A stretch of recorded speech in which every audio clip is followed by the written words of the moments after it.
আসসালামু আলাইকুম ওয়া রাহমাতুল্লাহি ওয়া বারাকাতুহু।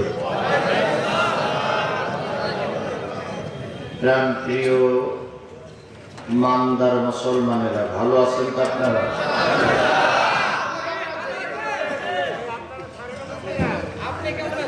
এখন তো সবাই ভালো আছে। এখন আর মাহফিলে কেউ বাধা দেয়, মাহফিল থেকে বক্তারে পালাই যেতে হয় না, নেতারা এসে মাইক কেড়ে নেয় না, বক্তাদের পিটাই হাসপাতালে পাঠায় না। তাহলে সবাই এখন ভালো আছে না? আলহামদুলিল্লাহ, সুম্মা আলহামদুলিল্লাহ, সুম্মা আলহামদুলিল্লাহ।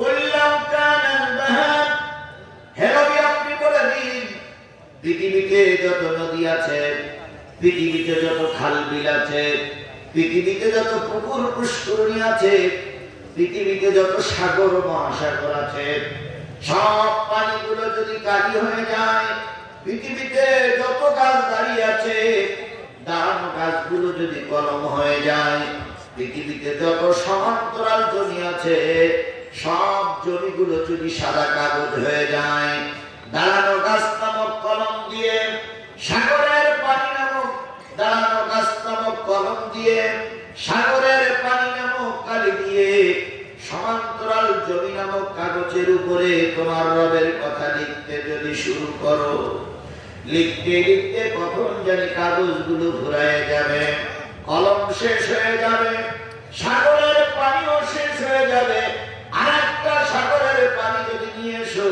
সেটাও ঘুরায় যাবে, তবু তোমার রবের কথা লিখে শেষ করা যাবে না।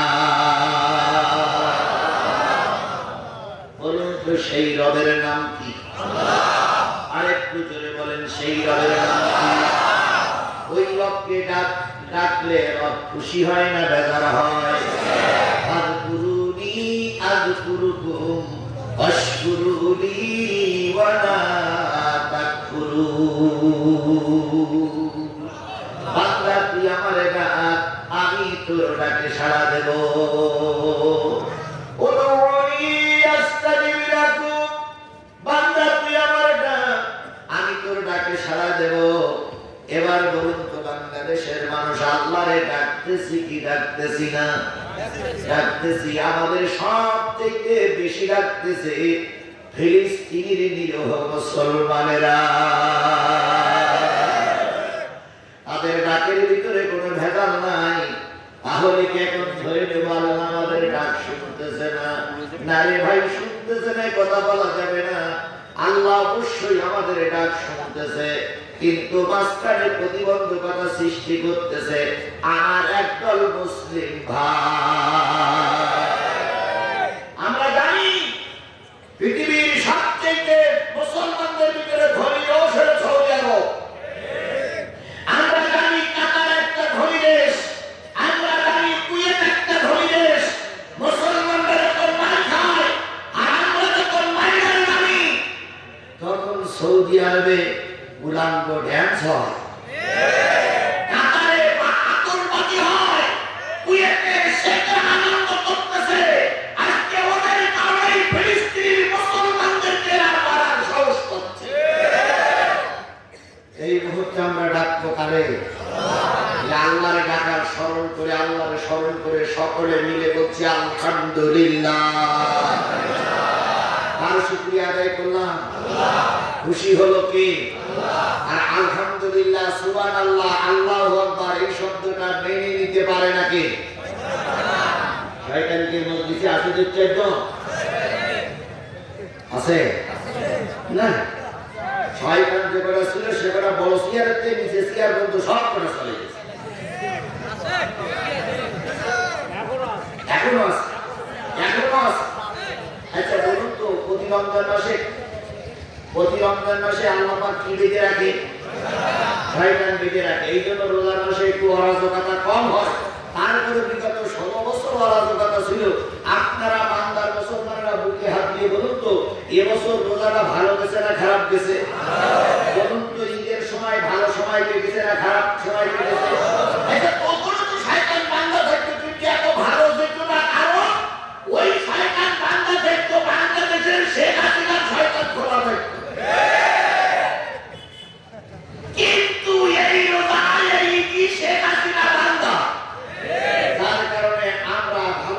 রোজা রমজান পালন করতে পেরেছি। কথা বলেন, কথা বলেন। ওনাদের দলের কিছু সাংসারা এখনো আছে, ওনারা মাঝে মাঝে কয় আমাদের ম্যাডাম ঈদের সময় বাড়ি আসবে। এই বলেছিল না যে এরা ঈদের ম্যাডাম বাড়ি আসবে, আমরা প্রত্যেক বসেছিলাম আসতে হয়। এখন এই ঈদ আসলো না, এখন আবার ফেসবুকে লিখতেছে না কুরবানির সময় আসবে। কুরবানির সময় গরু কুরবানি হয় না, মনে রেখো। আমরা এই 2 মাস ধরে শুধু তরবারিতে ধার দেব, যদি আসে ওই গরুর সঙ্গে ওরাও বিসমিল্লাহি আল্লাহু আকবার এসে দেখো আইসো চট করিয়া আইনা ঘর তোমার জন্যে রাখছি গো সাজায়া। আইসো চট করিয়া আইনা ঘর তোমার জন্যে রাখছি গো সাজায়া। আমরা ঋষিবিষমে বৈশাসি, ঋষিবিষমে বৈশাসি জুতার মালা লইয়া আইনা ঘর তোমার জন্যে রাখছি গো সাজায়া। নির্বিচারে মারছ মানুষ ক্ষমতার লাগিয়া, দিন ধর্ম আর মানবতা সব কিছু ছাড়িয়া, বুবু সব কিছু ছাড়িয়া তোমার পাপের শাস্তি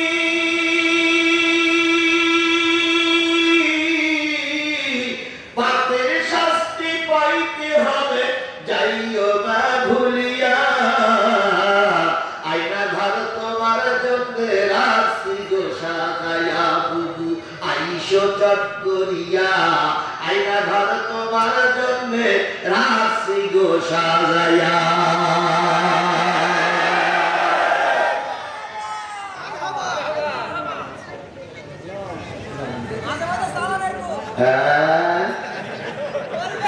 আমাদের শিখাই কি হবে না ভাই? যখন এই সমাজে কোনো হুজুরা কথা বলেনি তখন আমি কথা বলেছি। যখন এই সমাজে সব হুজুররা মুখে ছুঁয়ে দিয়েছিল সেই সমাজে আমি ময়দানে কথা বলেছি। অনেক কনসেপ্ট থেকে আমাদের পালিয়ে যেতে হয়েছে, অনেক কনসেপ্ট থেকে নেতারা আমাকে অপমান করে তাড়ানোর জন্য চেষ্টা করেছে। সেদিন ময়দান ছেড়ে পালিয়ে যায়নি, আজকে তো পালানোর প্রশ্নই ওঠে না। বান্দায় আমি নতুন আসিনি, আমি নতুন বক্তা নাম অনেক পুরাতন বক্তা বান্দার। কথা বলে ঠিক না ঠিক? এই কতগুলো শ্রোতা আছে সব শ্রোতারা জিহাদি সম্পর্কে ভালোই জানে, এটা ডাক্তারদের বলা লাগবে না। আমার গতি পরিবর্তন হয়নি, হবে না, হওয়া সম্ভব নয়। তাহলে আলহামদুলিল্লাহ বলে খুশি হয় কি?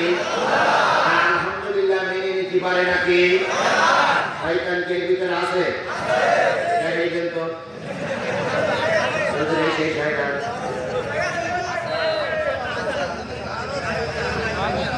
আচ্ছা বলেন, মসজিদে শয়তান থাকে? থাকে?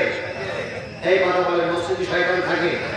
যদি নাই থাকতে তাহলে মসজিদের জুতোগুলো চুরি করে কারা? আপনাদের কি মসজিদে জুতো চুরি হয়? এখানেও শয়তান থাকে, এখানেও শয়তান। আমি এখনই দেখাই দেবো, দেখাই দিলে তার কোনো দুঃখ নাই। আলহামদুলিল্লাহ বলে খুশি হবে কে? আর আলহামদুলিল্লাহ মেনে নেবে না কে? আলহামদুলিল্লাহ বলার সময় ডাইনে বলে সামনের দিক তাকাবে। যদি জবান না খোলে, যদি আলহামদুলিল্লাহ না বলে, পিছন দিক থেকে বগলে দুটো হাত দেবে, উঁচু করে ধরে বলবেন হুজুর মাল পাওয়া গেছে। বলা যাবে? বাতাস মুখরিত করে মহান মালিকের শুকরিয়া আদায় করছি। আলহামদুলিল্লাহ, আলহামদুলিল্লাহ, মাশাআল্লাহ। আমাদের মুসলমান এখনো চাঙ্গা আছে। বিশ্ব মানবতার শ্রেষ্ঠ বন্ধু, সমস্ত নবী রাসূলদের শ্রেষ্ঠ রাসূল, আমাদের প্রিয় ভাজন নেতা, যার সুপারিশ ছাড়া কোনো মানুষ জান্নাতে যেতে পারবে না, সেই নন্দিত নেতার নামে দুরূদ আর সালাম সবাই মিলে বলছি সাল্লাল্লাহু আলাইহি ওয়াসাল্লাম। বলুন তো ভাই, রাসূলের থেকে ভালো মানুষ এই সমাজে কেউ ছিল না। যখন রাসূল কালেমা দাওয়াত দেওয়া শুরু করেছিলেন তখন রাসূলের পক্ষে লোক কম ছিল না বেশি ছিল? খুব কম। আপনার আমার মতন এত লোক ছিল না, এত টুপিওয়ালা ছিল না, পাগড়িওয়ালা ছিল না, কোরআনিয়া মাদ্রাসায় ছিল না, কোরআনওয়ালা ছিল না। নবী একা একা 2-3 জন সাথী নিয়ে ময়দানে কাজ করেছে, তবুও নবী বাতিলের কাছে মাথা নত করেনি। আবু জাহেল বাহিনী যখন ক্ষমতায়, রাসূল তখন একা একা দ্বীনের প্রচার করেছে, তবু বাতিলের কাছে তিনি মাথা নত করেন নাই। আর আমরা এখন দেখতেছি বহুত লোক আমাদের দলে, কিন্তু হকের পক্ষে থাকার লোকের বড় অভাব। আধারে ভয় পেও না, আধারে ভয় পেও না, আলো আছে আড়ালে, জালিমেরা পালিয়ে যাবে তুমি উঠে দাঁড়ালে। আধারে ভয় পেও না, আধারে ভয় পেও না, আলো আছে আড়ালে, জালিমেরা চলে যাবে তুমি রাস্তায় দাঁড়ালে। কারো জ্বলন্ত প্রমাণ 5ই আগস্ট, যখন এই বিএনপি নেতারা, যখন এই জামাতের নেতারা সব পরিবারে মিছিল মিটিং করে মাইক খেয়ে মামলা থেকে যখন ঘরের দরজা বন্ধ করেছিল, ময়দানে আর খুব একটা নামার সুযোগ পাচ্ছিল না, কারণ নামলেই গুলি, নামলেই মামলা। অনেক মাহফিলে বিএনপি জামাতের নেতা বলেছে, হুজুর দোয়া করেন এই পেটনির বাচ্চা যেন মারা যায়, কারণ এই পেটনির বাচ্চা বেঁচে থাকলে আমরা ময়দানে আর কাজ করতে পারছি না। কথা বলেন ঠিক না ঠিক? এই সময় বিএনপি জামাত ময়দানে টিকতে পারেনি, সেই সময় আল্লাহ রহমত করে পাঠালেন একদল কলেজ, স্কুল, বিশ্ববিদ্যালয়ের পড়া ছাত্র ছাত্রীদের। কথা বলেন ঠিক না ঠিক?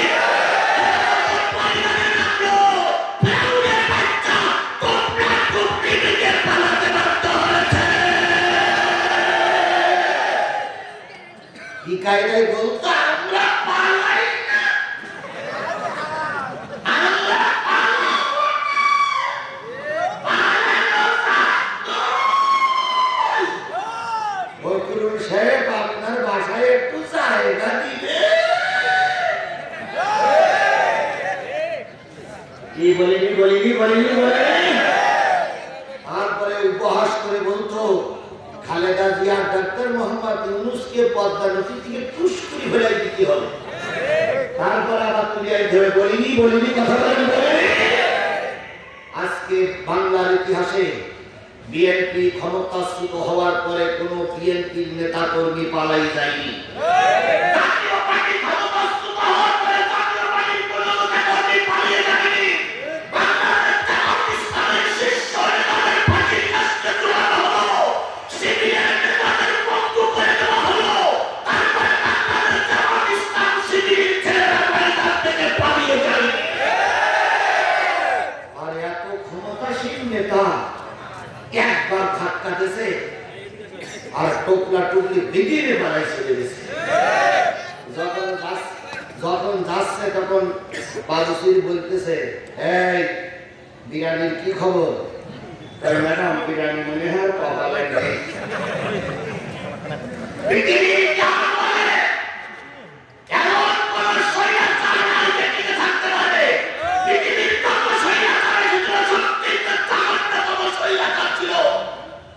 এই মুজিবারের করে না, এর চাইতে বড় স্বৈরাচার আর পৃথিবীতে কেউ হয়েছে বলে আমার জানা নেই। কথা বলে ঠিক আছে?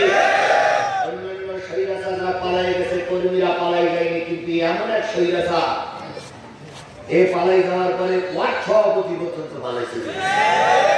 ওদের দালালি করে যারা ইমামতি করতে কথা বলে, সে কাউয়া কাদের যে কোথায় আছে আল্লাহ ভালো জানে। মাসুদ তুমি ভালো হয়ে যাও, এ কথা কে বলবে? আর পালিয়ে গেছে কাউয়া কাদের, কেউ জানে না খবর তার, ভালো হয়ে যাও।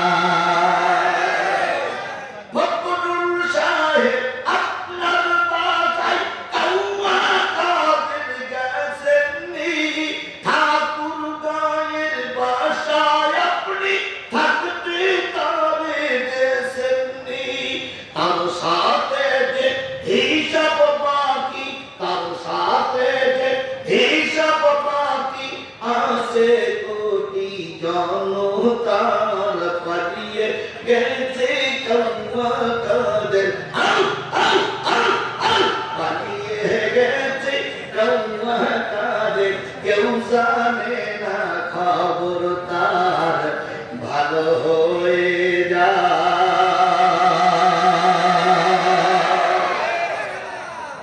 তাহলে বলতেছিলাম রসুল ছিলেন একা, তারপরে বাতিলের কাছে রসুল মাথা নত।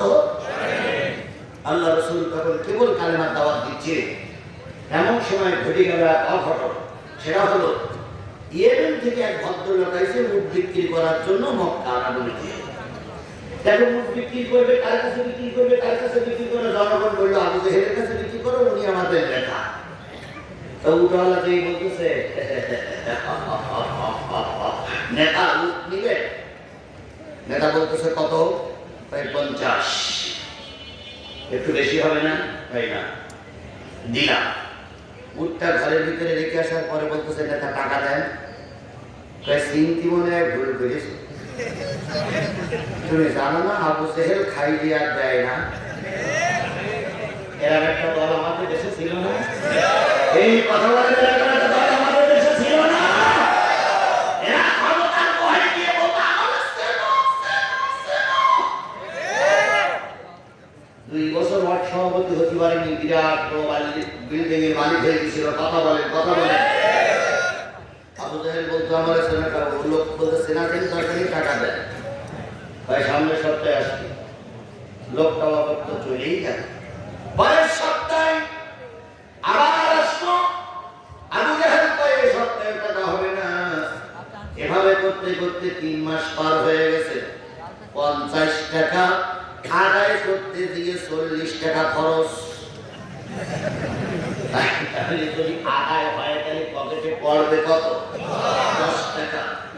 এবার লোকটা হিসেব করে আসছে আজকে টাকা আদায় করেই যাব। এখন লোকটা আবু জেহেলের কাছে দেখা করার আগে চারিদিক লোকের কাছে বলতেছে ভাই দীর্ঘদিন উট বিক্রি করেছি, টাকা দেয় না, দয়া করে একটু ব্যবস্থা করে দাও। লোকেরা বলল কারার উত্তর চত্বরে একজন লোক বসে আছে, ওই লোকটার কাছে যদি যাও টাকা আদায় হয়ে যাবে। বলুন তো উত্তর চত্বরে একা একা বসে আছেন তিনি কে? সবাই মিলে বলেন তিনি কে? মুহাম্মদুর রাসূলুল্লাহ সাল্লাল্লাহু আলাইহি ওয়াসাল্লাম। লোকটা কে? মুহাম্মদ। কে আবু জেহেল? কে আবু সুফিয়ান? কে ওপা সাহেব? লোকটা চেনে না। উত্তর পাশে দিয়ে বলতেছে ভাই আসসালামু আলাইকুম। ওয়ালাইকুম আসসালাম, কি খবর? ভাই ভাই ওই যে বাড়ি দেখা যায়, ওই বাড়ি একজন নেতা আছে, নাম হলো আবুল হাসান। কি ইবনে হিশাম নাকি? না, আবু জেহেলের আরেকটা ভালো নাম ছিল আবুল হাকাম। ওই আবুল হাকামের কাছে 50 টাকা উট বিক্রি করেছি, 3 মাস চালাচ্ছে, 40 টাকা খরচ। আজকেও দেবে না করতেছে। তাই লোকজন আপনারা দেখাইছে, দয়া করে যদি টাকাটা একটু উদ্ধার করে দিতে। শোনার সাথে সাথে নবীকে দাঁড়ালেন, লোকটির হাত ধরে আবুল হাকামের বাড়ির সামনে যেয়ে বলতে চাচা নেতা, চাচা নেতা। কে? আব্দুল্লাহ ওটা মোহাম্মদ। কি খবর ভাতিজা? একটু বাইরে আসবেন। বাইরে আসার পরে বলতেছে কি এই লোকের কাছ থেকে উট কিনেছেন? কিনেছি। কত? 50। টাকা দেন না কে? কয় মাস হয়ে গেছে টাকা দেন না কে? আবু জেহেল বলবে তুই এবার মোহাম্মদের সঙ্গে নালিশ করেছিস? নালিশ করাটা জায়গা পাই না। বাতি দেখতে দাও, আমি টাকাটা নিয়ে আসি। তো ঘরের ভিতরে দিয়ে 50 টাকা এনে লোকটার হাতে দিয়ে বলতে তো দেরি হয়েছে, কিছু মনে করো না। লোকটি টাকা নিয়ে চলে গেল। মুহাম্মদ সাল্লাল্লাহু আলাইহি ওয়াসাল্লামকে সাধুবাদ জানিয়ে একটা সালাম দিল। লোকটা খুশি হয়ে চলে গেল। মুহাম্মদ সাল্লাল্লাহু আলাইহি ওয়াসাল্লাম জায়গায় গিয়ে বসে পড়ল। এবার আবু জেহেলের ছোট ছোট নেতা দিয়ে বলতেছে সেই তো দিলে পানি ঘোলাইলে কেন? সেই তো টাকা দিয়ে এত দেরি করলে, কারণ সম্মান তো তোমার নেই। আবু জেহেল বলতেছে, কেন যে দিলাম, তুই যদি সেটা জানতিস তোর পাতলা পায়খানা হয়েছে। তাই জানো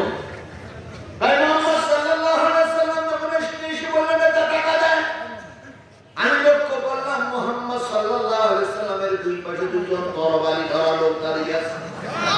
এদের আমি জীবনে কোনোদিন দেখিনি। এরা এদেশের মানুষ বলে মনে হয় না, এরা মনে হয় আল্লাহর ফেরেশতা। এবার ওই দুইজন তরবারি ইশারা করে টাকা ফেল, নতুবা কাল্লা আলাদা করে ফেলবো। টাকা ফেল, নতুবা কাল্লা আলাদা করে ফেলবো। বাইক এনে টাকা দিয়েছে। বারবার জাতি এই মুহাম্মদ সাল্লাল্লাহু আলাইহি সাল্লাম ছিলেন কয়জন, আর তার সাথে কে ছিল? একা তিনি ময়দানে কাজ করেছেন, বাকিদের কাছে মাথা নত করেনি। আর আমরা এখন লক্ষ লক্ষ মানুষ ময়দান বাকিদের কাছে ছেড়ে দেওয়ার প্রস্তুতি ওঠে না। নবী সাল্লাল্লাহু আলাইহি সাল্লাম একা একা কাজ করেছেন, সেই নবীর নামে দুরূদ আর সালাম সাল্লাল্লাহু আলাইহি ওয়াসাল্লাম। বন্ধুগণ, আমি আপনাদের সামনে সূরা জুমারের দুইটা আয়াত তেলাওয়াত করেছি। তেলাওয়াতকৃত আয়াতের সারমর্ম হলো দোজখে যাবে কারা, জাহান্নামে যাবে কারা। এখন আমি যদি বলি যে বাংলাদেশ আওয়ামী লীগের লোকজন যারা তারা জাহান্নামে যাবে, এই কথাটা বলা কি ঠিক হবে? ঠিক হবে না। কারণ আওয়ামী লীগের শেখ হাসিনা রহমাতুল্লাহ আলাইহি উনি ছিলেন বাংলাদেশের সবচেয়ে একজন পরেশগার নারী। আর আওয়ামী লীগের নেতারা এর আগে যতবার মামলায় মাহফিল করতে এসেছি ততবার নেতারা বলেছে যে আমাদের নেত্রী ৫ ওয়াক্ত নামাজ পড়ে, আমাদের নেত্রী সকালবেলা কি করে, কোরআন তেলাওয়াত করে, আমাদের নেত্রী প্রতিদিন ৪০-৫০ টাকা করে তাহাজ্জুদের নামাজ পড়ে। তাই সাধারণত তাহাজ্জুদের নামাজ পড়ছে কয় রেখা? ৮ টাকা, তাই কোনো মতে ১২ টাকা, সেখানে উনি পড়ে ৫০ টাকা। তাহলে উনি জান্নাতি না? আর আমাদের দেশের বড় বড় হুজুরা বলেছিলেন, ম্যাডাম আপনি জান্নাতি। তাহলে ওনাকে আমি জাহান্নামে দিতে পারবো না, উনি জান্নাতে যাবে কিনা আমি বলতে পারবো না। এবার আসুন, বিএনপি এখনো ক্ষমতায় যায়নি, তবে ক্ষমতায় যাওয়ার জন্য দিনক্ষণ ঠিক করতেছে। কথা বলেন ঠিক না ঠিক? কারণ বাংলাদেশ আওয়ামী লীগ চলে গেছে, এখন বিএনপি তো ক্ষমতায় যাওয়ার কথা। ওনারা বলতেছে এবারও আমরা ক্ষমতায় যাব, সামনের বারও আমরা ক্ষমতায় যাব, তারপরও আমরা ক্ষমতায় যাব। যাবে কিনা আমি জানি না। বিএনপি লিডার আমার পাশে। এখন যদি বলি বিএনপি জাহান্নামে যাবে, আমার মনে হয় মালদার ফেরিঘাট পার হওয়ার সুযোগ আমার কপালে ঘটবে না।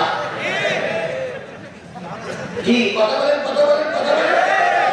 এইবার যদি বলি জামাত ইসলাম দোজখে যাবে,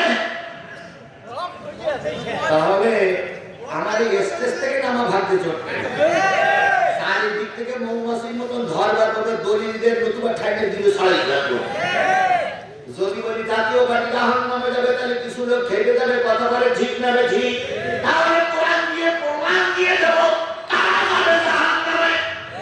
সেই দলের ভিতরে যদি জামাত ইসলাম থাকে আমি ঠেকাইতে, সেই দলের ভিতরে যদি বিএনপি থাকে আমি ঠেকাইতে পারবো না, সেই দলের ভিতরে যদি আওয়ামী লীগ চলে যায় আমাকে ঠেকানো যাবে না। তাহলে কোরআন দিয়ে বুঝালে কারোর কোনো সমস্যা হবে? কথা বলেন, কোরআন দিয়ে বুঝাইলে কারোর কোনো সমস্যা হবে? তাহলে আওয়ামী লীগ, বিএনপি, জাতীয় পার্টি, জামাত ইসলাম, সরমনাই, হেফাজত, ফুরফুরা, তাকবীর, শাসনতন্ত্র, যত তন্ত্র মন্ত্র আছে সবাই বসে আমি কোরআন দিয়ে বুঝাই দেবো কারা জাহান্নামে যাবে। এর ভিতরে যদি জামাত ইসলাম জেগে যায়, জামাত ইসলাম যদি এই দলের ভিতর থেকে যায়, হুজুর আমি আপনাদের বাঁচাইতে পারবো না, মাফ চাই। তাহলে কারা যাবে জাহান্নামে শুনে যাবেন তো ইনশাআল্লাহ? কারা কারা শেষ মনোজাত করে 4টে জিনিস শুনে যাবেন? কারা কারা রাজি আছেন? মাশাআল্লাহ, জোরে একটা তাকবীর দেন।